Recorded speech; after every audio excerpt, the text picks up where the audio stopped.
സാധാരണഗതിയിൽ ഒരു case register ചെയ്യണമെങ്കിൽ നമ്മുടെ ഇന്ത്യൻ നിയമപ്രകാരം ഒരു പരാതി ഉണ്ടാവണം. ഇവിടെ പരാതി കൊടുക്കാൻ ആരും തയ്യാറായില്ല. എന്നിട്ടും കേരളത്തിലെ വിവിധ ആളുകൾ കൊടുത്ത പരാതിയുടെ അടിസ്ഥാനത്തിൽ കേസ് രജിസ്റ്റർ ചെയ്തു. ക്രൈംബ്രാഞ്ച് അന്വേഷിക്കുകയാണ്. ഇപ്പോൾ ഇരയാക്കപ്പെട്ട പെൺകുട്ടി തന്നെ പരാതി കൊടുത്തപ്പോൾ കാര്യങ്ങൾ കുറച്ചുകൂടി വ്യക്തത വന്നു. ഇനി ശക്തമായ നിയമ നടപടി സ്വീകരിക്കാൻ കഴിയും. അപ്പം അതാണ് ഇതുവരെ ആ കാര്യത്തിൽ ഒരു നിയമപരമായ കർശന നടപടിയിലേക്ക് പോകാത്തത് എന്നായിരിക്കും ഞാൻ കരുതുന്നത്. നിലവിൽ ഈ കോൺഗ്രസ് പുറത്താക്കണം എന്ന് പറയുന്നതിനപ്പുറം രാഹുൽ മാങ്കൂട്ടത്തിൽ MLA സ്ഥാനം കൂടി രാജിവെക്കേണ്ടതല്ലേ? അതെന്ന് ഞാൻ പറയുന്നത്, ഈ 4 മാസം മുമ്പ് ഈ ആരോപണം വന്ന സമയത്ത് തന്നെ ഇയാൾക്ക് എന്തെങ്കിലും ഒരു മാനവും നാണവും ഉണ്ടെങ്കിൽ സ്വയം ഒഴിഞ്ഞു പോണ്ടേ? എങ്ങനെയാണ് ജനങ്ങളെ ഇയാൾ ഫേസ് ചെയ്യുക? ചെയ്തല്ലോ. അവർക്ക് വേണ്ടി ന്യായീകരിച്ച ആളുകൾ ഈ നവമാധ്യമങ്ങളിലെല്ലാം അല്ലെ സോഷ്യൽ മീഡിയയിലെല്ലാം വ്യാപകമായി തെറിവിളിയല്ലേ അയാൾക്കെതിരെ നിന്നവർ. ഉമാ തോമസിനെ അടക്കം വെറുതെ വിട്ടോ? അപ്പോൾ യൂത്ത് കോൺഗ്രസിൻ്റെ ജനറൽ സെക്രട്ടറി ഒരു സജ്ന പരസ്യമായി രംഗത്ത് വന്നില്ലേ? അവരെ വെറുതെ വിടുന്നുണ്ടോ? കോൺഗ്രസിൻ്റെ ഉന്നതനായ നേതാവാണ് PT തോമസ്. അദ്ദേഹത്തിൻ്റെ ഭാര്യയല്ലേ ഉമാ തോമസ് അല്ലേ? അവരെ അടക്കം ഇവരുടെ സൈബർ സംഘം ആക്രമിച്ചില്ലേ? അവർക്ക് ഇത്തരം ക്രിമിനലുകളെയും ലൈംഗിക വീഴ്ച നടത്തി ഒരു ഉളുപ്പമില്ലാതെ കേരളത്തിൽ ഇങ്ങനെ നടക്കുന്നവരെയും ഒരു കൂട്ടം സൈബർ സംഘങ്ങൾ ബോധപൂർവം സംരക്ഷിക്കുക എന്നുള്ളത് അവരെല്ലാം PR വർക്കിൻ്റെ ഭാഗമാണ്. അതുകൊണ്ടല്ലേ പല പെൺകുട്ടികളും ഇത്തരം ആക്ഷേപം ഉയർന്നു വന്നത്. ഇപ്പോൾ ഒരു റിനി ജോർജ് എന്നാണെന്നോ അല്ലേ, അവർ പറഞ്ഞത് എന്താ?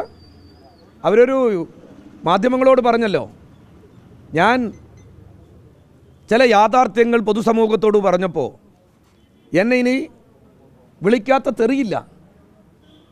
ഞാൻ ചോദിക്കട്ടെ, ഈ തെറി വിളിക്കുന്നവനൊക്കെ വീട്ടിൽ അമ്മയും സഹോദരിമാരും ഇല്ലേ? ഒന്ന് ചിന്തിക്കണ്ടേ?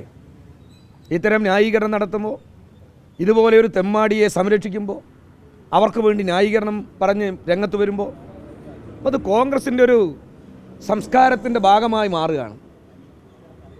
കേരളത്തിലെ കോൺഗ്രസ് നാണം കെട്ട് തലകുനിക്കുകയാണ്. ഇതൊരു തെരഞ്ഞെടുപ്പ് രംഗത്തുണ്ടായതല്ല.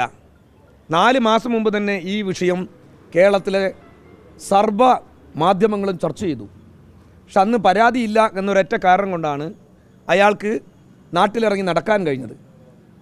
ഞാൻ മനസ്സിലാക്കിയത്, ഇന്നലെ കോൺഗ്രസിൻ്റെ പ്രചരണം കണ്ണാടിയിൽ നടത്തിക്കൊണ്ടിരിക്കുകയാണ് ഈ വാർത്ത വരുന്നത്.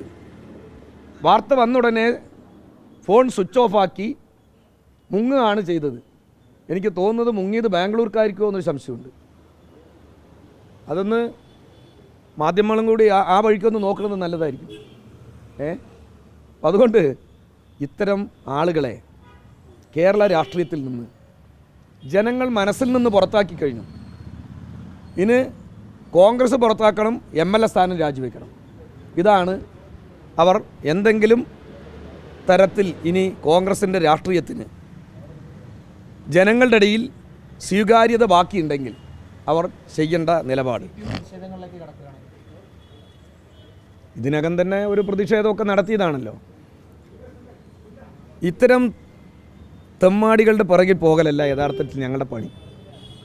ഇവിടെ കേരളത്തിൽ ഒരുപാട് രാഷ്ട്രീയ കാര്യങ്ങൾ ചർച്ച ചെയ്യാനുണ്ട്. ഞാൻ ചോദിക്കട്ടെ, ഇവൻ്റെ പിറകിൽ പോയാൽ എനിക്ക് തോന്നുന്നു 1 വർഷം മുഴുവൻ ഇവൻ്റെ പിറകിൽ നടക്കേണ്ടി വരില്ലേ? എത്ര എണ്ണമാണ് ഈ നമ്മൾ പറയില്ലേ, ടിഷ്യൂ പേപ്പർ ഒന്ന് എടുക്കുമ്പോൾ അതിൻ്റെ കൂടെ തന്നെ വേറൊരു ടിഷ്യൂ വരും, അതെടുത്താൽ പിന്നെ വേറൊന്ന് വരും. ഈ ടിഷ്യൂ പേപ്പർ എടുക്കുന്ന മാതിരിയല്ലേ ഇവനെതിരെ ഈ ലൈംഗിക ആരോപണം പെൺകുട്ടികൾ കൊണ്ടുവരുന്നത്? ഇവൻ്റെ പിറകിൽ ഇങ്ങനെ സമരവും കൊണ്ട് നടക്കേണ്ട പണിയാണ് ഞങ്ങൾക്ക്. എന്തെല്ലാം രാഷ്ട്രീയ കാര്യങ്ങൾ കേരളം ചർച്ച ചെയ്യാനുണ്ട്? അതെല്ലാം ചർച്ച ചെയ്യേണ്ടത്.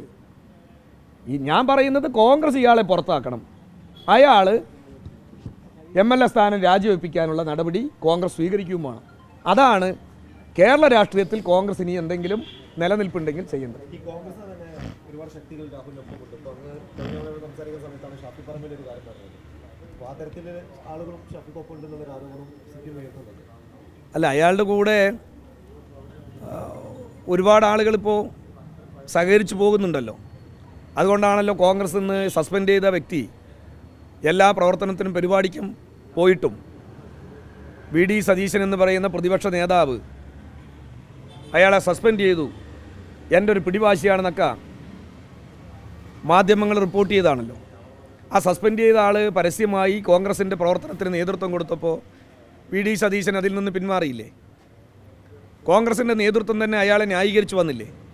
അപ്പോൾ ഒരു കൂട്ടം നേതാക്കൾ എന്ത് വൃത്തികെട്ട പ്രവൃത്തി